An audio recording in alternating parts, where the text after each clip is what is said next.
भारतीय संविधान। भारतीय संविधान का विकास का संक्षिप्त इतिहास। 1957 ईस्वी की पलासी की लड़ाई और 1964 ईस्वी के बक्सर के युद्ध को अंग्रेजों द्वारा जीत लिए जाने के बाद बंगाल पर ब्रिटिश ईस्ट इंडिया कंपनी ने शासन का शिकंजा कसा। इसी शासन को अपने अनुकूल बनाए रखने के लिए अंग्रेजों ने समय समय पर कई एक्ट पारित किए जो भारतीय संविधान के विकास की सीढ़ियां बनी। वे एक्ट निम्न हैं। पहला 1773 ईस्वी का रेगुलेटिंग एक्ट। इस अधिनियम का अत्यधिक संवैधानिक महत्व है। जैसे भारत में ईस्ट इंडिया कंपनी के कार्यों को नियमित और नियंत्रित करने की दिशा में ब्रिटिश सरकार द्वारा उठाया गया यह पहला कदम था, अर्थात कंपनी के शासन पर संसदीय नियंत्रण स्थापित किया गया। इसके द्वारा पहली बार कंपनी के प्रशासनिक और राजनीतिक कार्यों को मान्यता मिली। इसके द्वारा केंद्रीय प्रशासन की नींव रखी गई। इसका मतलब कि इसकी पहली विशेषता ये है कि कंपनी के कार्यों को नियमित और नियंत्रित करने की दिशा में यह उठाया गया पहला कदम था। इस पर यह संसदीय नियंत्रण स्थापित किया गया। कंपनी पर पहली बार प्रशासनिक और राजनीतिक कार्यों को मान्यता मिली। केंद्रीय प्रशासन की नींव रखी गई। आगे चलते हैं। इसकी विशेषताएं हैं, इस अधिनियम द्वारा बंगाल के गवर्नर को बंगाल का गवर्नर जनरल पद नाम दिया गया और मुंबई और मद्रास के गवर्नर को इसके अधीन किया गया। बंगाल का गवर्नर गवर्नर जनरल पद हो गया और मुंबई एवं मद्रास के गवर्नर को इसके अधीन किया गया। इस एक्ट के तहत बनने वाले प्रथम governor general lord Warren Hasting थे। इस एक्ट के अंतर्गत कलकत्ता प्रेसिडेंसी में एक ऐसी सरकार स्थापित की गई जिसमें गवर्नर जनरल और उसकी परिषद के 4 सदस्य थे जो अपनी सत्ता के उपयोग संयुक्त रूप से करते थे। गवर्नर जनरल और उसकी परिषद के 4 सदस्य थे जो अपनी सत्ता का उपयोग संयुक्त रूप से करते थे। इस अधिनियम के अंतर्गत कलकत्ता में 1774 ईस्वी में एक उच्चतम न्यायालय की स्थापना की गई।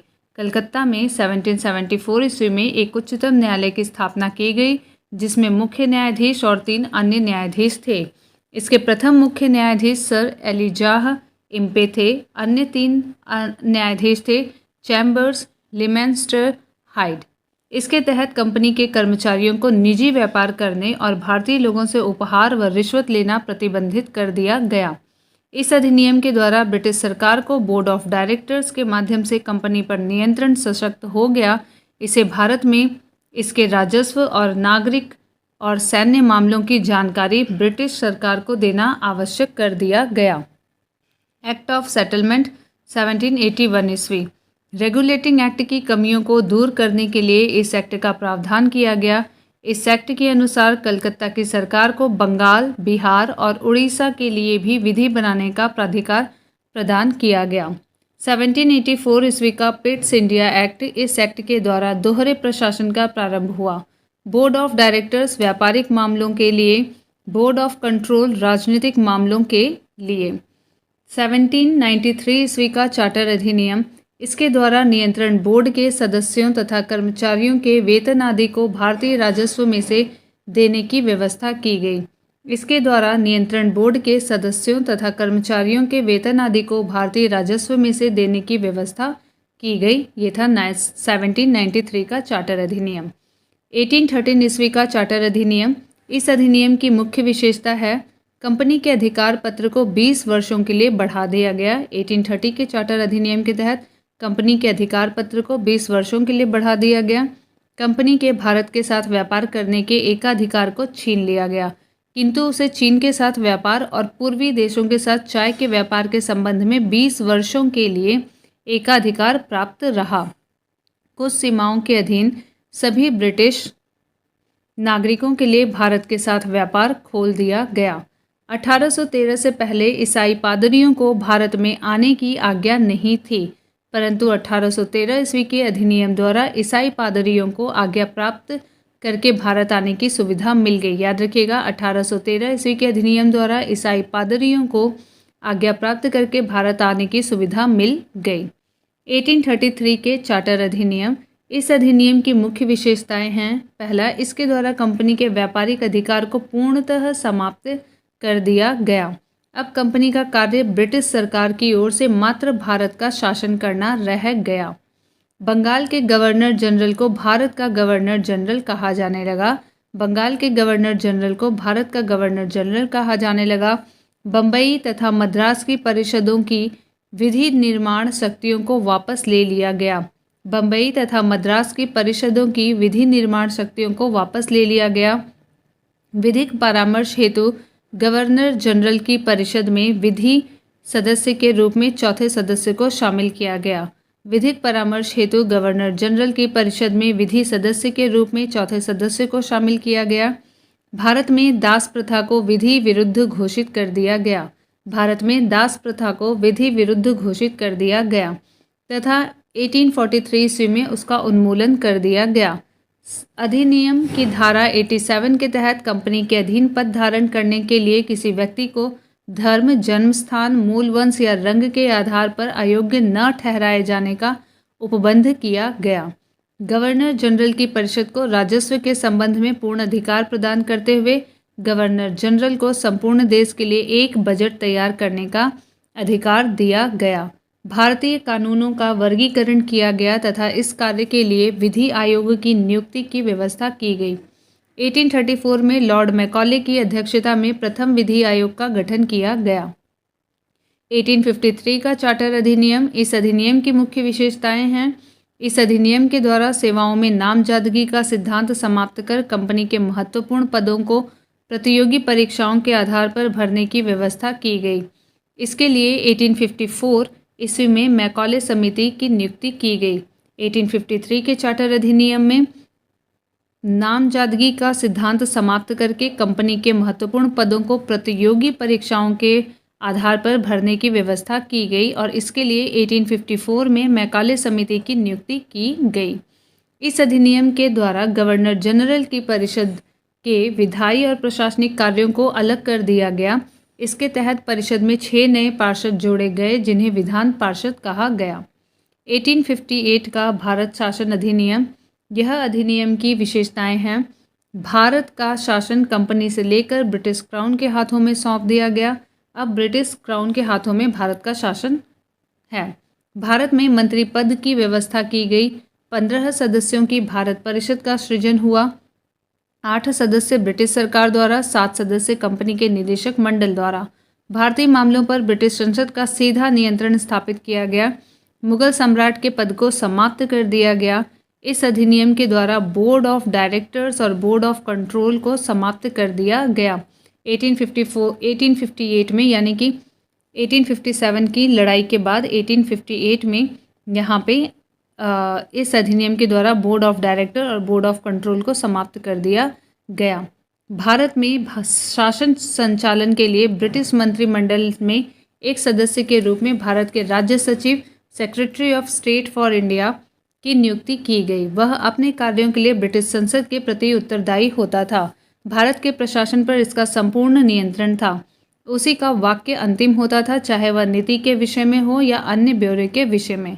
भारत के गवर्नर जनरल का नाम बदलकर वायसराय कर दिया गया। अतः इस समय के गवर्नर जनरल लॉर्ड कैनिंग अंतिम गवर्नर जनरल और प्रथम वायसराय हुए। लॉर्ड कैनिंग अंतिम गवर्नर जनरल और प्रथम वायसराय हुए। 1861 ईस्वी का भारत परिषद अधिनियम। इस अधिनियम की विशेषताएं हैं। गवर्नर जनरल की कार्यकारिणी परिषद का विस्तार किया गया। दूसरा, विभागीय प्रणाली का प्रारंभ किया गया। यहाँ पे गवर्नर जनरल की कार्यकारिणी परिषद का विस्तार किया गया। दूसरा, विभागीय प्रणाली का प्रारंभ हुआ लॉर्ड कैनिंग के द्वारा। तीसरा, गवर्नर जनरल को पहली बार अध्यादेश जारी करने की शक्ति प्रदान की गई। ऐसे अध्यादेश की अवधि मात्र 6 महीने होती थी। चौथा, गवर्नर जनरल को बंगाल, उत्तर पश्चिम सीमा प्रांत और पंजाब में विधान परिषद स्थापित करने की शक्ति प्रदान की गई। इसके द्वारा कानून बनाने की प्रक्रिया में भारतीय प्रतिनिधियों को शामिल करने की शुरुआत हुई। वायसराय कुछ भारतीयों को विस्तारित परिषद में गैर सरकारी सदस्यों के रूप में नामांकित कर सकता था। नोट: 1862 ईस्वी में लॉर्ड कैनिंग ने 3 भारतीयों, बनारस के राजा, पटियाला के महाराजा और सर दिनकर राव को विधान परिषद में मनोनीत किया। 1873 ईस्वी का अधिनियम। इस अधिनियम द्वारा यह उपबंध किया गया है कि ईस्ट इंडिया कंपनी को किसी भी समय भंग किया जा सकता है। 1 जनवरी 1884 ईस्वी को ईस्ट इंडिया कंपनी को औपचारिक रूप से भंग कर दिया गया। शाही उपाधि अधिनियम 1876 ईस्वी। इस अधिनियम द्वारा गवर्नर जनरल की केंद्रीय कार्यकारिणी में छठे सदस्य की नियुक्ति कर उसे लोक निर्माण विभाग का कार्य सौंपा गया। 28 अप्रैल 1876 ईस्वी को एक घोषणा द्वारा महारानी विक्टोरिया को भारत की सामग्री घोषित किया गया। 1892 ईस्वी का भारत परिषद अधिनियम। इस अधिनियम की मुख्य विशेषताएं हैं: अप्रत्यक्ष चुनाव प्रणाली की शुरुआत हुई। इसके द्वारा राजस्व एवं व्यय अथवा बजट पर बहस करने तथा कार्यकारिणी से प्रश्न पूछने की शक्ति दी गई। 1909 ईस्वी का भारत परिषद अधिनियम। मार्ले मिंटो सुधार। पहली बार मुस्लिम समुदाय के लिए पृथक प्रतिनिधित्व उपबंध किया गया। इसके अंतर्गत मुस्लिम सदस्यों का चुनाव मुस्लिम मतदाता ही कर सकते थे। भारत सरकार अधिनियम के तहत पहली बार विधायिका में कुछ निर्वाचित प्रतिनिधित्व की मंजूरी। इस प्रकार इस अधिनियम ने सांप्रदायिकता को वैधानिकता प्रदान की और लॉर्ड मिंटो को सांप्रदायिक निर्वाचन के जनक के रूप में जाना गया। भारतीयों को भारत सचिव एवं गवर्नर जनरल की कार्यकारिणी परिषदों में नियुक्ति की गई। केंद्रीय और प्रांतीय विधान परिषदों में को पहली बार बजट पर वाद विवाद करने, सार्वजनिक हित के विषयों पर प्रस्ताव पेश करने, पूरक प्रश्न पूछने और मत देने का अधिकार मिला। प्रांतीय विधान परिषदों की संख्या में वृद्धि की गई। 5वां सत्येंद्र प्रसाद सिन्हा वायसराय की कार्यकारिणी परिषद में प्रथम भारतीय सदस्य बने। सत्येंद्र प्रसाद सिन्हा, उन्हें विधि सदस्य बनाया गया। इस अधिनियम के तहत presidency, corporation, chambers of commerce, विश्वविद्यालयों और जमींदारों के लिए अलग प्रतिनिधित्व का प्रावधान किया गया। 1909 ईस्वी में लॉर्ड मार्ले इंग्लैंड में भारत के राज्य सचिव थे और लॉर्ड मिंटो भारत के वायसराय। 1919 ईस्वी का भारत शासन अधिनियम। मॉन्टेग्यू जेम्सफोर्ड सुधार। इस अधिनियम की मुख्य विशेषताएं हैं: केंद्र में द्विसदनात्मक विधायिका की स्थापना की गई। प्रथम राज्य परिषद और दूसरा केंद्रीय विधान सभा। राज्य परिषद के सदस्यों की संख्या 60 थी, जिसमें 34 निर्वाचित होते थे और उनका कार्यकाल 5 वर्षों का होता था। केंद्रीय विधानसभा के सदस्यों की संख्या 144 थी, जिसमें 104 निर्वाचित तथा 40 मनोनीत होते थे। इनका कार्यकाल 3 वर्षों का था। दोनों सदनों के अधिकार समान थे। इनमें सिर्फ एक अंतर था कि बजट पर स्वीकृति प्रदान करने का अधिकार निचले सदन को था। प्रांतों में द्वैध शासन प्रणाली का प्रवर्तन किया गया। प्रांतों में द्वैध शासन के जनक लियोनस कार्टियस थे। इस योजना के अनुसार प्रांतीय विषयों को 2 उपवर्गों में विभाजित किया गया: आरक्षित तथा हस्तांतरित या अंतरित। आगे देखते हैं। यहाँ पे आरक्षित विषयों के अंतर्गत आते थे वित्त, भूमि कर, अकाल सहायता, न्याय, पुलिस, पेंशन, आपराधिक जातियाँ, क्रिमिनल ट्राइब्स, छापाखाना, समाचार पत्र, सिंचाई, जलमार्ग, खान, कारखाना, बिजली, गैस, बॉयलर, श्रमिक कल्याण, औद्योगिक विवाद, मोटर गाड़ियाँ, छोटे बंदरगाह और सार्वजनिक सेवाएं आदि। हस्तांतरित विषयों में आते थे शिक्षा, पुस्तकालय, संग्रहालय, स्थानीय स्वायत्त शासन, चिकित्सा सहायता, सार्वजनिक निर्माण विभाग, आबकारी उद्योग, तौल तथा माप, सार्वजनिक मनोरंजन पर नियंत्रण, धार्मिक तथा अग्रहार दान आदि। आरक्षित विषयों का प्रशासन गवर्नर और उसकी कार्यकारिणी परिषद के माध्यम से किया जाना था, जबकि हस्तांतरित विषयों का प्रशासन गवर्नर द्वारा विधान परिषद के प्रति उत्तरदायी मंत्रियों को सहायता से किया जाता था। इस द्वैध शासन प्रणाली को 1935 के एक्ट के द्वारा समाप्त कर दिया गया। चौथा पॉइंट है, भारत सचिव को अधिकार दिया गया कि वह भारत में महालेखा परीक्षक की नियुक्ति कर सके। इस अधिनियम ने भारत में एक लोक सेवा आयोग के गठन का प्रावधान किया। अतः 1926 ईस्वी में ली आयोग 1923-24 की सिफारिश पर सिविल सेवकों की भर्ती के लिए केंद्रीय लोक सेवा आयोग का गठन किया गया। और इस अधिनियम के अनुसार वायसराय की कार्यकारिणी परिषद में 6 सदस्यों में से कमांडर इन चीफ को छोड़कर 3 सदस्यों का भारतीय होना आवश्यक था। इसने सांप्रदायिक आधार पर सिखों, भारतीय ईसाइयों, आंग्ल भारतीयों और यूरोपियों के लिए भी पृथक निर्वाचन के सिद्धांत को विस्तारित कर दिया। इसमें पहली बार केंद्रीय बजट को राज्यों के बजट से अलग कर दिया गया।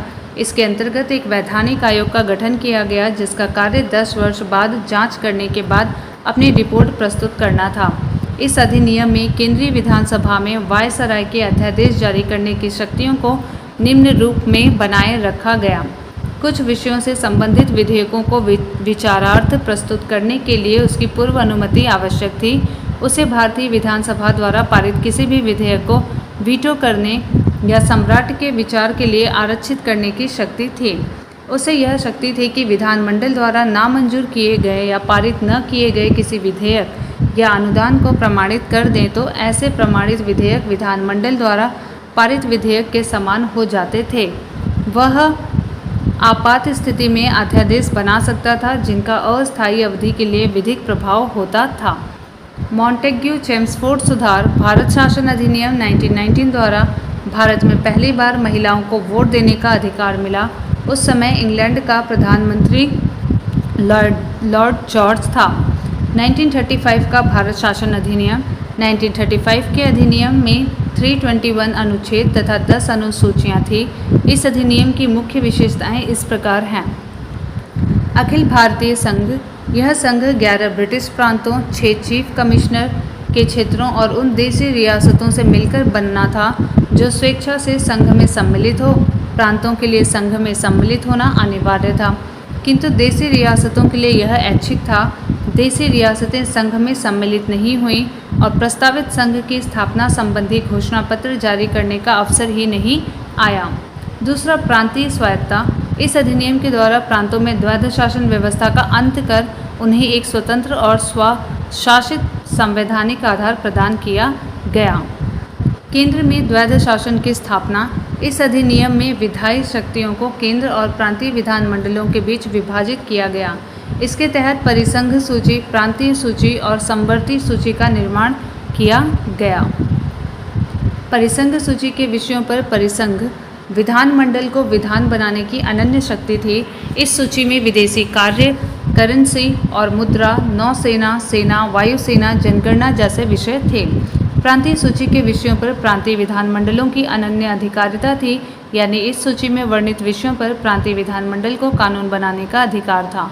प्रांतीय सूची के कुछ विषय थे पुलिस, प्रांतीय लोक सेवा और शिक्षा। संवर्ती सूची के विषयों पर परिसंघ एवं प्रांतीय विधानमंडल दोनों विधान बनाने के लिए सक्षम थे। संवर्ती सूची के कुछ विषय थे दंड विधि और प्रक्रिया, सिविल प्रक्रिया, विवाह और विवाह विच्छेद आदि। ऊपर उल्लेखित उपबंधों के अधीन रहते हुए किसी भी विधानमंडल को दूसरे की शक्तियों का अतिक्रमण करने का अधिकार नहीं था, लेकिन वायसराय द्वारा आपात की उद्घोषणा किए जाने पर परिसंघ विधानमंडल को प्रांतीय सूची के विषयों में विधान बनाने की शक्ति थी। 2 प्रांतीय विधानमंडलों के अनुरोध पर भी परिसंघ विधानमंडल प्रांतीय विधानमंडल के विषय में विधान बना सकती थी। संवर्ती सूची के विषयों पर परिसंघ विधि प्रांत की विधि पर अभिभावी होती थी। इस अधिनियम में अवशिष्ट विधायी शक्ति वायसराय को दी गई थी। संघीय न्यायालय की व्यवस्था। इसका अधिकार क्षेत्र प्रांतों तथा रियासतों तक विस्तृत था। इस न्यायालय में एक मुख्य न्यायाधीश तथा 2 अन्य न्यायाधीशों की व्यवस्था की गई। न्यायालयों से संबंधित अंतिम शक्ति प्रिवी काउंसिल लंदन को प्राप्त थी। ब्रिटिश संसद की सर्वोच्चता। इस अधिनियम में किसी भी प्रकार के परिवर्तन का अधिकार ब्रिटिश संसद के पास था। प्रांतीय विधानमंडल और संघीय व्यवस्थापिका इसमें किसी भी प्रकार का परिवर्तन नहीं कर सकते थे। भारत परिषद का अंत। इस अधिनियम के द्वारा भारत परिषद का अंत कर दिया गया। 7वां, सांप्रदायिक निर्वाचन पद्धति का विस्तार। संघीय तथा प्रांतीय व्यवस्थापिकाओं में विभिन्न संप्रदायों को प्रतिनिधित्व देने के लिए सांप्रदायिक निर्वाचन पद्धति को जारी रखा गया और उसका विस्तार दलित जातियों, महिलाओं और मजदूर वर्ग तक किया गया। इस अधिनियम में प्रस्तावना का अभाव था। इसके द्वारा बर्मा को भारत से अलग कर दिया गया, अदन को इंग्लैंड के औपनिवेशिक कार्यालय के अधीन कर दिया गया और बरार को मध्य प्रांत में शामिल कर लिया गया। इसके अंतर्गत देश की मुद्रा और साख पर नियंत्रण के लिए भारतीय रिजर्व बैंक की स्थापना की गई। इसने मताधिकार का विस्तार किया। लगभग 10% जनसंख्या को मताधिकार मिल गया। 1947 ईस्वी का भारत स्वतंत्रता अधिनियम ब्रिटिश संसद में 4 जुलाई 1947 को भारतीय स्वतंत्रता अधिनियम प्रस्तावित किया गया, जो 18 जुलाई 1947 ईस्वी को स्वीकृत हो गया। इस अधिनियम में 20 धाराएं थीं। इस अधिनियम के प्रमुख प्रावधान निम्न हैं। 2 अधिराज्यों की स्थापना। 15 अगस्त 1947 को भारत और पाकिस्तान नामक 2 अधिराज्य बना दिए जाएंगे और उनको ब्रिटिश सरकार सत्ता सौंप देगी। सत्ता का उत्तरदायित्व दोनों अधिराज्यों की संविधान सभा को सौंपी जाएगी। भारत एवं पाकिस्तान दोनों अधिराज्यों में एक एक गवर्नर जनरल होंगे, जिनकी नियुक्ति उनके मंत्रिमंडल की सलाह से की जाएगी। संविधान सभा का विधानमंडल के रूप में कार्य करना। जब तक संविधान सभाएं संविधान का निर्माण नहीं कर लेती, तब तक वे विधान मंडल के रूप में कार्य करती रहेंगी। भारत मंत्री के पद समाप्त कर दिए जाएंगे। 1935 के भारतीय शासन अधिनियम द्वारा शासन जब तक संविधान सभा द्वारा नया संविधान बनाकर तैयार नहीं किया जाता, तब तक उस समय 1935 के भारतीय शासन अधिनियम द्वारा ही शासन होगा। देशी रियासतों पर ब्रिटेन की सर्वोपरिता का अंत कर दिया गया। उनको भारत या पाकिस्तान किसी भी अधिराज्य में सम्मिलित होने और अपने भावी संबंधों का निश्चय करने की स्वतंत्रता प्रदान की गई। इस अधिनियम के अधीन भारत डोमिनियन को सिंध, बलूचिस्तान, पश्चिमी पंजाब, पूर्वी बंगाल, पश्चिमोत्तर सीमा प्रांत और असम के सिलहट जिले को छोड़कर भारत का शेष राज्य क्षेत्र मिल गया। सिलहट जिले ने भारतीय स्वतंत्रता अधिनियम 1947 ईस्वी के प्रवृत्त होने के पूर्व जनमत संग्रह में पाकिस्तान के पक्ष में मत दिया। भारतीय संविधान सभा। कैबिनेट मिशन की संस्तुति के आधार पर भारतीय संविधान सभा के निर्माण। याद रखिएगा, कैबिनेट मिशन की संस्तुति के आधार पर भारतीय संविधान सभा के निर्माण करने वाली संविधान सभा का गठन जुलाई 1946 ईस्वी में किया गया। कैबिनेट मिशन के सदस्य थे sir Stafford Cripps, lord Pethick Lawrence एवं A.B. अलेक्जेंडर थे। भारत के लिए संविधान सभा की रचना हेतु संविधान सभा का विचार सर्वप्रथम स्वराज पार्टी ने 1924 ईस्वी में प्रस्तुत की। संविधान सभा के सदस्यों की कुल संख्या 389 निश्चित की गई थी, जिसमें 292 ब्रिटिश प्रांतों के प्रतिनिधि, 4 चीफ कमिश्नर क्षेत्रों के प्रतिनिधि एवं 93 देशी रियासतों के प्रतिनिधि थे। मिशन योजना के अनुसार जुलाई 1946 ईस्वी में संविधान सभा का चुनाव हुआ। कुल 389 सदस्यों में से प्रांतों के लिए निर्धारित 296 सदस्यों के लिए चुनाव हुए, जिन्हें विभिन्न प्रांतों की विधानसभाओं द्वारा चुना गया। इनमें कांग्रेस को 208, मुस्लिम लीग को 973 स्थान एवं 15 अन्य दलों के तथा स्वतंत्र उम्मीदवार निर्वाचित हुए। 9 दिसंबर 1946 ईस्वी को संविधान सभा की प्रथम बैठक नई दिल्ली स्थित कौंसिल चैम्बर के पुस्तकालय भवन में हुई। सभा के सबसे बुजुर्ग सदस्य डॉक्टर सच्चिदानंद सिन्हा को सभा का अस्थायी अध्यक्ष चुना गया। डॉक्टर सच्चिदानंद सिन्हा को सभा का अस्थायी अध्यक्ष चुना गया। मुस्लिम लीग ने इस बैठक का बहिष्कार किया और पाकिस्तान के लिए बिल्कुल अलग संविधान सभा की मांग प्रारंभ कर दी। हैदराबाद एक ऐसी देशी रियासत थी जिसके प्रतिनिधि संविधान सभा में सम्मिलित नहीं हुए थे। प्रांतों या देशी रियासतों को उनकी जनसंख्या के अनुपात में संविधान सभा में प्रतिनिधित्व दिया गया था। साधारणतः 10 लाख की आबादी पर एक स्थान का आवंटन किया गया था। प्रांतों का प्रतिनिधित्व मुख्यतः 3 प्रमुख समुदायों की जनसंख्या के आधार पर विभाजित किया गया था। ये समुदाय थे मुस्लिम, सिख एवं साधारण। संविधान सभा की प्रमुख समितियां एवं उनके अध्यक्ष। संचालन समिति डॉक्टर राजेंद्र प्रसाद, संघीय संविधान समिति पंडित जवाहरलाल नेहरू, प्रांतीय संविधान समिति सरदार वल्लभ भाई पटेल, प्रारूप समिति डॉक्टर भीमराव अंबेडकर, संघ समिति पंडित जवाहरलाल नेहरू। जहाँ पे भी संघ आएगा वहाँ पे पंडित जवाहरलाल नेहरू हैं। मौलिक अधिकारों एवं अल्पसंख्यकों संबंधी परामर्श समिति सरदार वल्लभ भाई पटेल, राष्ट्र ध्वज संबंधी तदर्थ समिति डॉक्टर राजेंद्र प्रसाद। मौलिक अधिकारों एवं अल्पसंख्यक संबंधी परामर्श समिति की 2 उप समितियाँ थीं। मौलिक अधिकार उप समिति J.V. कृपलानी, अल्पसंख्यक उप समिति H.C. मुखर्जी। इसे याद रखिएगा। संविधान सभा में ब्रिटिश प्रांतों के 296 प्रतिनिधियों का विभाजन सांप्रदायिक आधार पर किया गया। 213 सामान्य, 79 मुसलमान तथा 4 सिख। संविधान सभा के संविधान सभा के सदस्यों में अनुसूचित जनजाति के सदस्यों की संख्या 33 थी। संविधान सभा में महिला सदस्यों की संख्या 15 थी। 11 दिसंबर 1946 को डॉक्टर राजेंद्र प्रसाद संविधान सभा के स्थायी अध्यक्ष निर्वाचित हुए। याद रखिएगा, 11 दिसंबर 1946 को डॉक्टर राजेंद्र प्रसाद संविधान सभा के स्थायी अध्यक्ष निर्वाचित हुए। संविधान सभा की कार्यवाही 13 दिसंबर 1946 को जवाहरलाल नेहरू द्वारा पेश किए गए उद्देश्य प्रस्ताव के साथ प्रारंभ हुई। 22 जनवरी 1947 ईस्वी को उद्देश्य प्रस्ताव की स्वीकृति के बाद संविधान सभा ने संविधान निर्माण हेतु अनेक समितियां नियुक्त की। इनमें प्रमुख थी वार्ता समिति, संघ संविधान समिति, प्रांतीय संविधान समिति, संघ शक्ति समिति, प्रारूप समिति। यहाँ पे देख लेते हैं संविधान सभा की महिला सदस्यों के बारे में दिया हुआ है।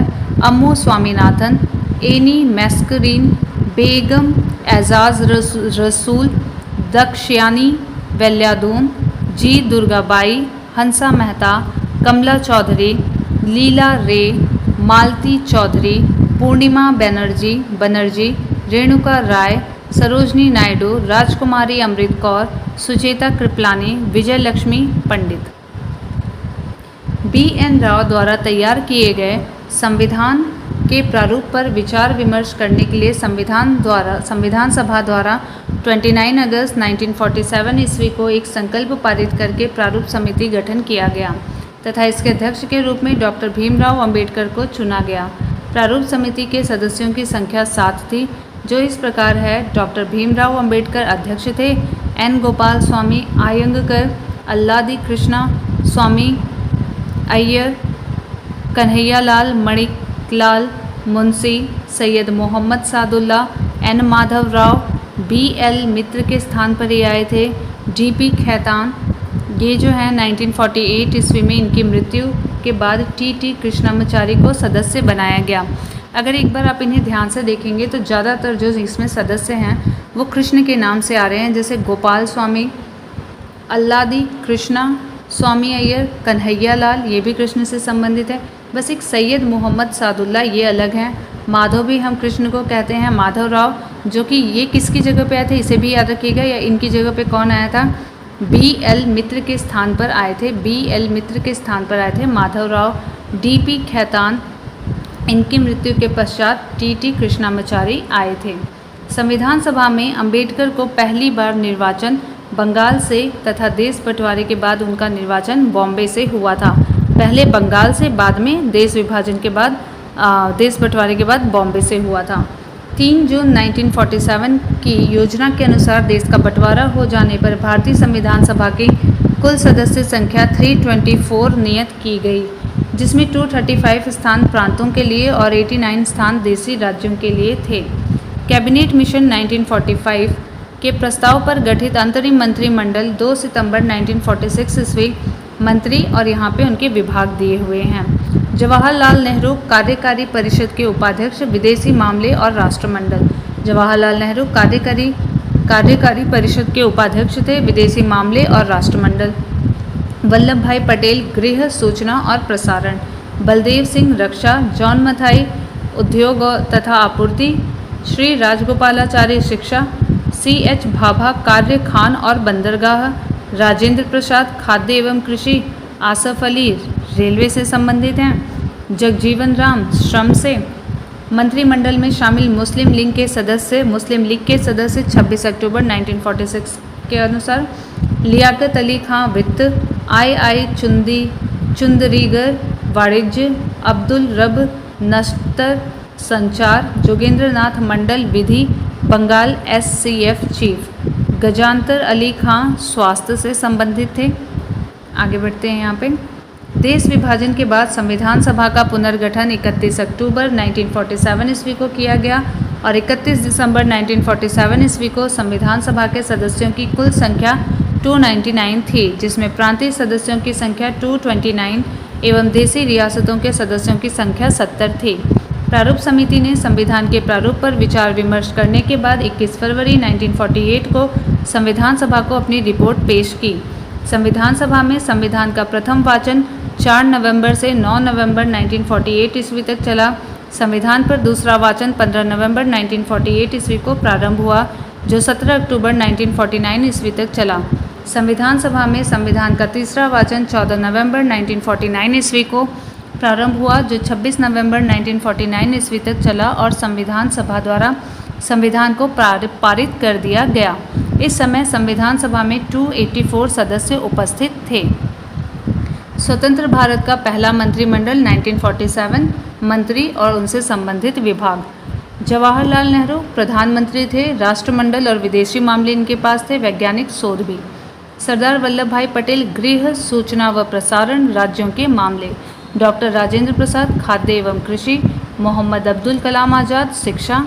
जॉन मथाई रेलवे एवं परिवहन। डॉक्टर BR अम्बेडकर विधि। जगजीवन राम श्रम। सरदार बलदेव सिंह बल का रक्षा से संबंध है। राजकुमारी अमृत कौर स्वास्थ्य। CH भाभा वाणिज्य। रफ़ी अहमद किदवई संचार। RK मुगम शेट्टी वित्त से। डॉक्टर श्यामा प्रसाद मुखर्जी उद्योग एवं आपूर्ति से। VN गाडगिल कार्य, खान एवं ऊर्जा से। संविधान निर्माण की प्रक्रिया में कुल 2 वर्ष 11 महीना और 18 दिन लगे। संविधान के प्रारूप पर कुल 114 दिन बहस हुई। संविधान निर्माण कार्य में कुल मिलाकर 63,96,729 रुपये व्यय हुए। संविधान को जब 26 नवंबर 1949 को संविधान सभा द्वारा पारित किया गया, तब इसमें कुल 22 भाग, 395 अनुच्छेद और 8 अनुसूचियाँ थीं। वर्तमान समय में संविधान में 22 भाग, 395 अनुच्छेद एवं 12 अनुसूचियाँ हैं। संविधान के कुल अनुच्छेदों में से 15 अर्थात 5, 6, 7, 8, 9, 60, 324, 366, 367, 379, 380, 388, 391, 392 तथा 393 अनुच्छेदों को 26 नवंबर 1949 ईस्वी को ही प्रवर्तित कर दिया गया, जबकि शेष अनुच्छेदों को 26 जनवरी 1950, 26 जनवरी 1950 ईस्वी को लागू किया गया। संविधान सभा की अंतिम बैठक 26 जनवरी 1950 ईस्वी को हुई और उसी दिन संविधान सभा के द्वारा डॉक्टर राजेंद्र प्रसाद को भारत का प्रथम राष्ट्रपति चुना गया। संविधान सभा 26 जनवरी 1950 से 1951-52 में हुई आम चुनावों के बाद बनने वाली नई संसद के निर्माण तक भारत की अंतरिम संसद के रूप में काम किया। संविधान सभा द्वारा किया गया कुछ अन्य कार्य। इसने मई 1949 में राष्ट्रमंडल में भारत की सदस्यता सत्यापन किया। इसने 22 जुलाई 1947 को राष्ट्रीय ध्वज को अपनाया। इसने 24 जनवरी 1950 को राष्ट्रगान और 26 जनवरी 1950 को राष्ट्रगीत को अपनाया। ये लाइन्स इंपॉर्टेंट है। मई 1949 में राष्ट्रमंडल में भारत की सदस्यता का सत्यापन किया। इसने 22 जुलाई 1947 को राष्ट्रीय ध्वज को अपनाया। इसने 24 जनवरी 1950 को राष्ट्रगान, 26 जनवरी 1950 को राष्ट्रगीत को अपनाया। 26 जुलाई 1947 को गवर्नर जनरल ने पाकिस्तान के लिए पृथक संविधान सभा की स्थापना की घोषणा की।